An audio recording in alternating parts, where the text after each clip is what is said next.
درویشوں کی صحبت میں بھی جانا چاہیے۔ درویش ہم عقل مندوں سے زیادہ عقل مند ہوتے ہیں، کیونکہ وہ تنہائی میں رہتے ہیں اور تنہائی میں اپنے ذکر میں گم رہتے ہیں، اور ان کا ذکر، ان کی میڈیٹیشن ان کے دماغ کو وسیع کرتی ہے اور دل کو بڑھا دیتی ہے اور صلاحیتوں کو اجاگر کر دیتی ہے۔ اس لیے ایسی نور و ظہور ہستیوں کو ہمیں ملتے رہنا چاہیے۔ ایک زمانے میں بغداد میں جنید نامی ایک پہلوان رہا کرتا تھا۔ پورے بغداد میں اس پہلوان کے مقابلے کا کوئی نہ تھا۔ بڑے سے بڑا پہلوان بھی اس کے سامنے بالکل ہتھیار پھینک دیتا تھا۔ کیا مجال کہ کوئی اس کے سامنے نظر ملا سکے۔ یہی وجہ تھی کہ شاہی دربار میں اس کو بڑی عزت کی نگاہ سے دیکھا جاتا تھا۔ ان کو شاہی پہلوان کا خطاب ملا ہوا تھا۔ بادشاہ کی نظر میں اس کا خاص مقام تھا۔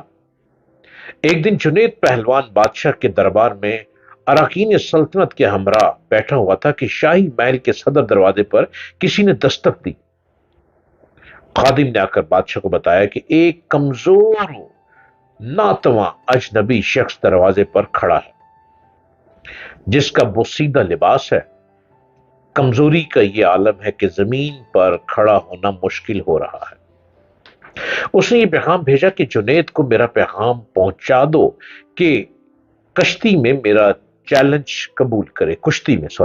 کشتی میں یعنی وہ ریسلنگ میں میرا چیلنج قبول کرے۔ بادشاہ نے اسے دربار میں پیش کرنے کا حکم دیا۔ اجنبی ڈگمگاتے پیروں سے دربار میں حاضر ہوا۔ وزیر نے اجنبی سے سوال کیا، تم کیا چاہتے ہو؟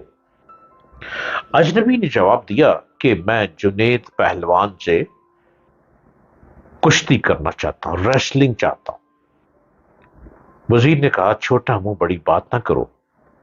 کیا تمہیں معلوم نہیں کہ جنید کا نام سن کر بڑے بڑے پہلوانوں کو پسینہ آ جاتا ہے؟